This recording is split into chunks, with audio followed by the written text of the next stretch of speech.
ज्यांच्यामुळे आज हा दिवस पाहिला, सलाम आहे त्या वीरांना ज्यांच्यामुळे आज हा दिवस पाहिला। ती आई आहे भाग्यशाली जिच्या पोटी जन्मलेल्या वीरांमुळे आज हा देश अखंड राहिला, हा देश अखंड राहिला। आजच्या कार्यक्रमाचे अध्यक्ष प्रमुख पाहुणे गुरुजन वर्ग व येथे जमलेल्या माझ्या मित्र आणि मैत्रिणींनो, तर आज 15 ऑगस्ट, तर आज आपण इथे भारताचा स्वातंत्र्य दिन साजरा करण्यासाठी एकत्र जमलेलो आहोत। सर्वप्रथम तुम्हा सर्वांना या मंगलमय दिनाच्या खूप खूप शुभेच्छा। आणि या मंगलमय दिनी सरांनी मला 2 शब्द बोलण्याची संधी दिली, त्याबद्दल मी सरांचे आभार मानते। भारताला 15 ऑगस्ट 1947 रोजी स्वातंत्र्य मिळाले। त्या अगोदर सुमारे 150 वर्षापूर्वी इंग्रज भारतात आले होते। शेताला ज्याप्रमाणे कीड लागते त्याचप्रमाणे इंग्रजांनी व्यापार करण्याच्या उद्देशाने आपल्या भारतात पाय ठेवला आणि कपटीपणाने संपूर्ण देश ताब्यात घेतला। त्यानंतर सुमारे 150 वर्ष आपल्या भारताने असह्य वेदना सहन केल्या। मित्रांनो, पारतंत्र्यात किती दिवस जगायचं, इंग्रजांचा गुलाम म्हणून किती दिवस अत्याचार सहन करायचे, आपल्या देशात परक म्हणून किती दिवस वावरायचं, सोन्याचा धूर निघत असलेल्या देशाला असं उघड्या डोळ्याने किती दिवस लुटताना पडायचं, असा प्रश्न आपल्या भारत मातेच्या लेकरांना पडला नसता तरच नवल। अशा नराधमांच्या राजवटी विरुद्ध लढण्यासाठी आपल्या भारताचे अंकुर उगवले। त्यांनी इंग्रजांच्या राजवटी विरुद्ध लढण्याचा निर्णय घेतला। आपल्या देशात आपलेच लोक आपल्या देशात आपली जनता राज्य करणार अशी क्रांती करण्याचा त्यांनी निर्णय घेतला। त्या सर्वांना मी नमन करते। मित्रांनो, एक गोष्ट नेहमी लक्षात ठेवा, आपण स्वतंत्र आहोत। अन्याय व अत्याचार सहन करू नका, त्याला वेळीच प्रतिरोध करा, कारण आपण जर गप्प बसू तर परत कोणी राज्य करेल कळणार सुद्धा नाही। खून कहो किस मतलब का जिसमें उबाल का नाम नहीं, वो खून कहो किस मतलब का जो आ सके देश के काम नहीं, वो खून कहो किस मतलब का जिसमें जीवन न रमानी है, वो जो पर्वत बनकर बहता है वो खून नहीं वो पानी है। उसी दिन लोगों ने सही सही खून की कीमत पहचानी थी, जिस दिन सुभाष ने बर्मा में जाकर मांगी उनसे कुर्बानी थी। बोले स्वतंत्रता के खातिर बलिदान तुम्हें करना होगा, बोले स्वतंत्रता के खातिर बलिदान तुम्हें करना होगा। तुम बहुत जी चुके जग में लेकिन आगे तुम्हें मरना होगा, तुम बहुत जी चुके जग में लेकिन आगे तुम्हें मरना होगा। आजादी के चरणों में जो माला चढ़ाई जाएगी, आजादी के चरणों में जो माला चढ़ाई जाएगी, सुनो तुम्हारे शीशों के फूलों से गुफी जाएगी, सुनो तुम्हारे शीशों के फूलों से गुफी जाएगी। आजादी का संग्राम कहीं पे सफर खेला जाता है, आजादी का संग्राम कहीं पे सफर खेला जाता है, ये सिर कटाने का सौदा नंगे सर झेला जाता है, ये सिर कटाने का सौदा नंगे सर झेला जाता है। अजानू बाहों ऊंची करके वो बोले, रक्त तुम मुझे देना बदले में भारत की आजादी तुम मुझसे लेना।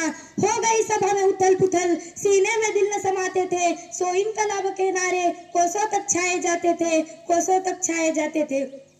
हम देंगे देंगे रक्त, बस यही शब्द सुनाई देते थे, रन में जाने के युवक खड़े दिखाई देते थे। बोले सुभाष, वो आगे आए जिसके तन भारतीय खून बहता हो, वो आगे आए जो खुद को हिंदुस्तानी कहता हो, वो आगे आए जो खून से हस्ताक्षर करता हो। मैं कफन बनाता हूँ, वो आगे आए जो इसे हंसकर लेता हो। सारी जनता हुंकार उठी, हम आते हैं माता के चरणों में हम अपना रक्त बहाते हैं।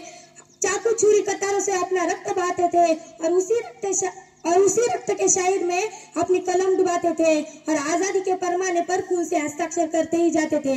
उस दिन देखा तारों ने हिंदुस्तानी विश्वास नया, उस दिन देखा तारों ने हिंदुस्तानी विश्वास नया, जिस दिन लिखा भारत देश ने खून से इतिहास नया, जिस दिन लिखा भारत देश ने खून से इतिहास नया।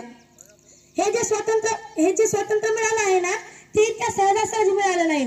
त्यासाठी वंदनीय मंगल पांडे, भगत सिंह, राजगुरू, सुखदेव, चंद्रशेखर आझाद, डॉक्टर बाबासाहेब आंबेडकर, वीर सावरकर, राणी लक्ष्मीबाई अशा कितीतरी महान वीरांनी आपल्या प्राणांचे बलिदान दिले, या देशासाठी आपले रक्त सांडले।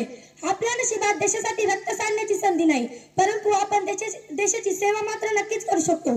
खरंच नशीबवान होते ते लोक जे देशासाठी जगलेच नाही तर देशासाठी त्यांनी प्राणही अर्पण केले।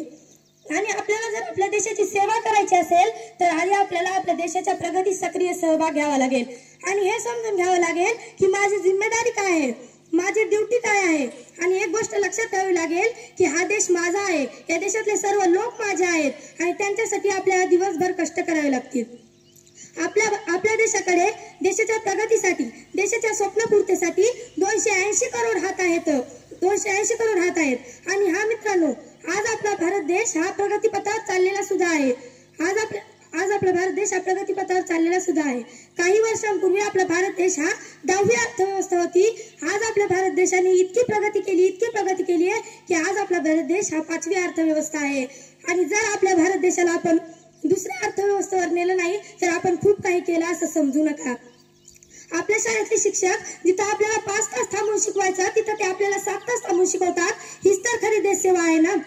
गरुड आकाशात उडत असताना त्याचे लक्ष त्याच्या घरट्यातल्या पिल्लांकडे असतं. तसंच आपल्या शाळेचे मुख्याध्यापक माननीय श्री सोळंके सर यांचं लक्ष आपल्या सर्व विद्यार्थ्यांकडे असतं. आपल्या शाळेचे संस्थापक माननीय श्री तात्या हे आपल्याला शिक्षण घेताना कुठलीही असुविधा होऊ नये याची पूर्णपणे काळजी घेतात. आणि हा मित्रांनो, आपल्याला जर आपल्या देशाच्या प्रगतीत सहभाग घ्यायचा असेल तर आपल्याला फक्त आणि फक्त एकच मार्ग आहे आणि तो म्हणजे शिक्षण शिक्षण आणि शिक्षण. आणि हे उत्तम दर्जाचं शिक्षण देऊन आपलं उज्ज्वल भविष्य घडवतात ते म्हणजे आपल्या शाळेचे संस्थापक माननीय श्री तात्या. थँक्यू सो मच तात्या.